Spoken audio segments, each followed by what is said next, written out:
Are you ready? Here we go.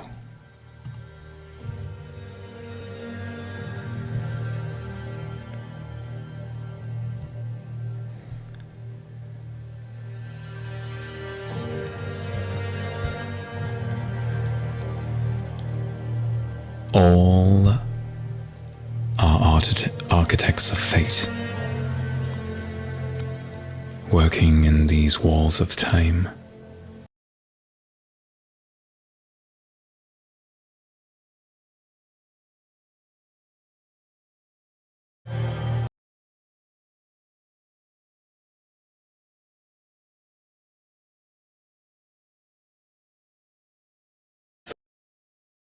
Ornaments of rhyme. Nothing that is or low, and each thing in its place is best, and what seems but idle show strengthens and supports the rest. For the structure that we raise, time is with materials filled, and our todays and yesterdays are the blocks with which we build, and truly shape and fashion these, and leave no yawning gaps between. And think not, because no man sees, such things will remain unseen. In the elder days of art, builders wrought with greatest care each minute and unseen part.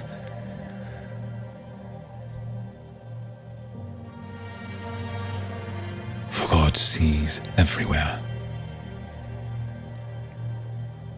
Let us do our work as well, both the unseen and the seen. Make the house where God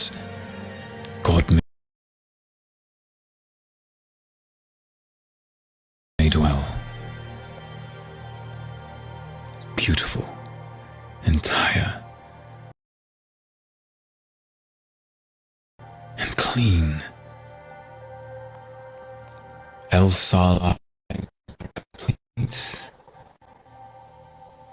Both the unseen and seen, standing in these walls of time, broken stairways where the feet stumble as they seek to climb.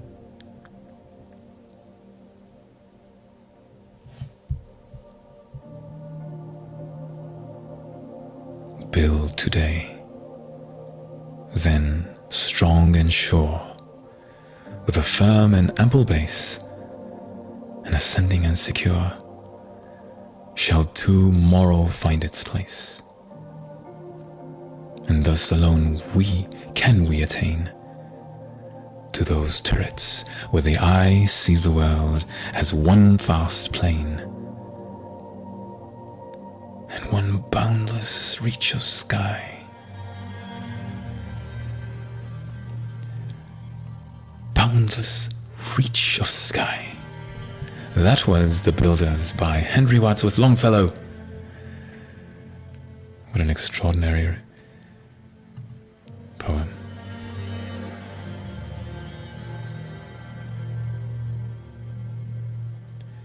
In this poem, Longfellow is conveying that all humans have a meaningful impact in this world. Every single one of us has a purpose. You want to learn how to live, to be the Hebraic word nefesh, which translates as living soul.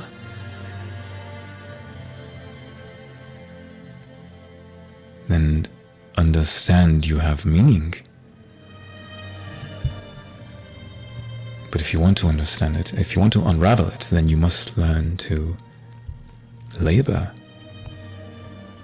particularly in truth.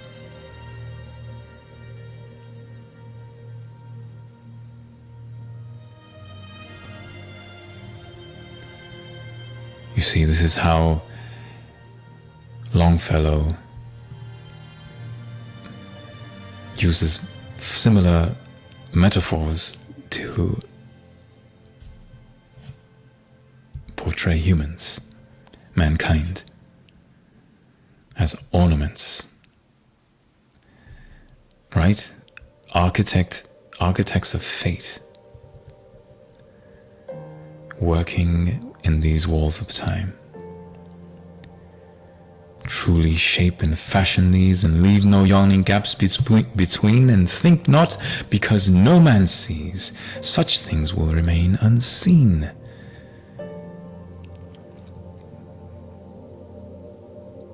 If you place so much emphasis on the things seen, then why aren't you doing the same for the things unseen?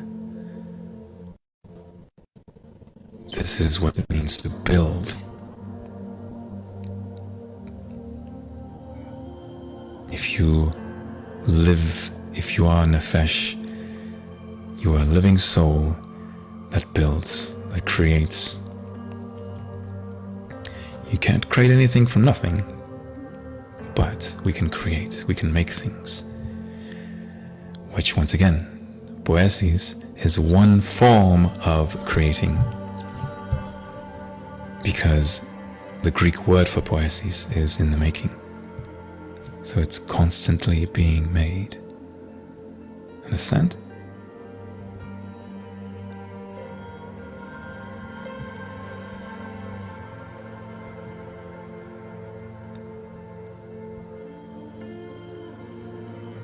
Thus alone we can attain to those turrets where the eye sees the world as one vast plain and one boundless reach of sky. Boundless reach of sky.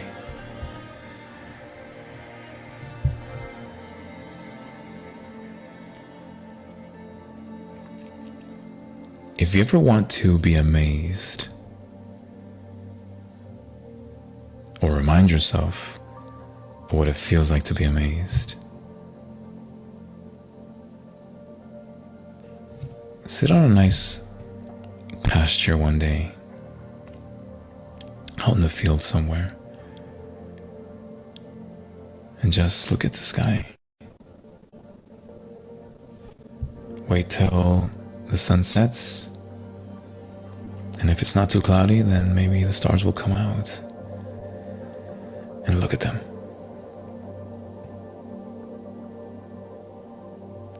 Someone made those. You're not just some chance luck that just happened to be.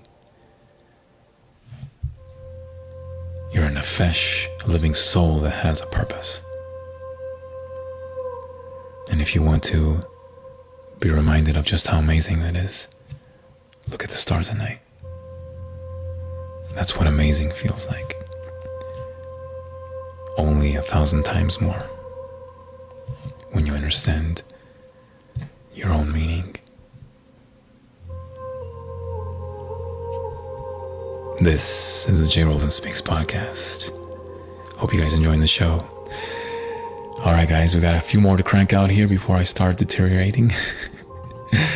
In many sense of the word, by the way. Alright, so this is by Charlotte Bronte, and this is titled Life.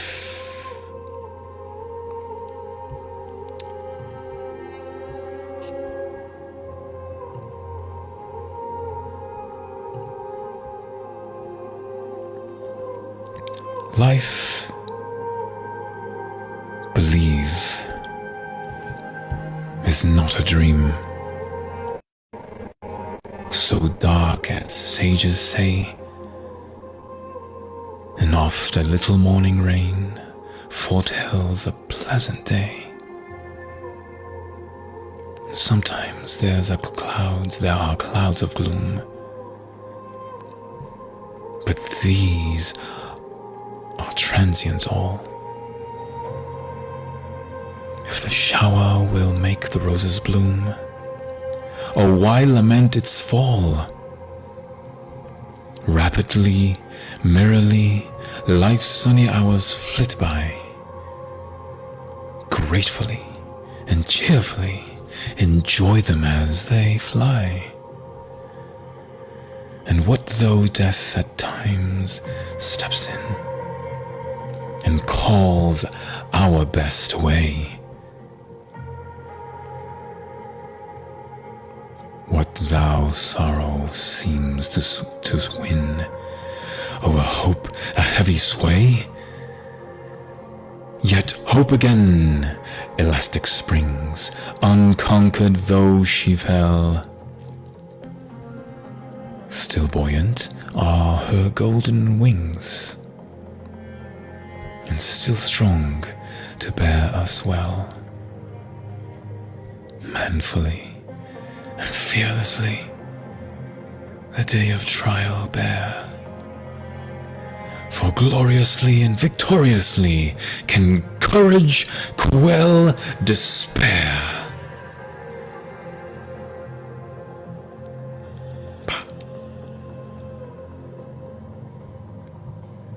Charlotte Bronte, with her poem titled Life. Did you hear that last line? The day of trial bear.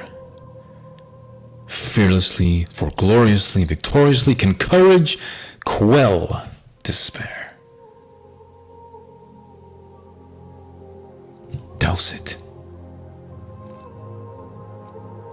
Drown it out.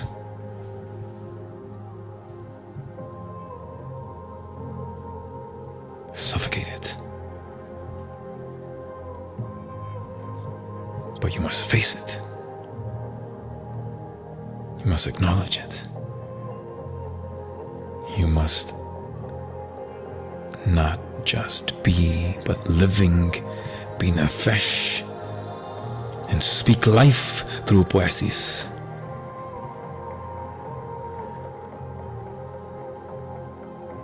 Even Bronte acknowledges that in the very first line where she says, life, believe, is not a dream. Wake up from whatever slumber you have been. Stop filling your life with meaningless things and ideas, and be nefesh, and feed your living soul with altruistic truth, wholesome truth.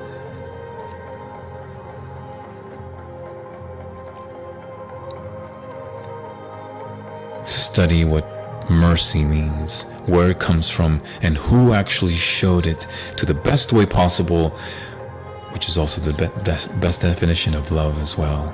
And once you find those things and you accept that truth and start to follow it, you will have a peace that surpasses all of this disparity, all of this sadness, all this bitterness, all this hopelessness that was only meant to anchor you down. But see, the good Lord designed nefesh,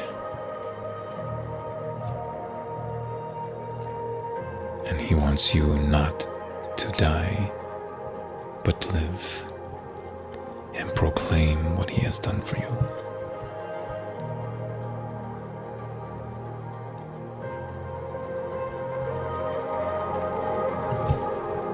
This is the J. Rollins Speaks podcast. In the meantime, did you guys like that? Whew. So much good stuff tonight, guys. Telling you, nefesh, nefesh, don't forget that word. That is the word for the week for all y'all.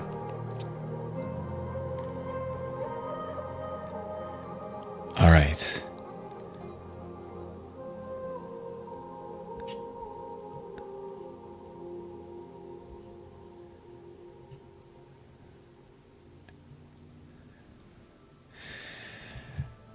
right. I'm going to read a poem. Let's see, 1 second.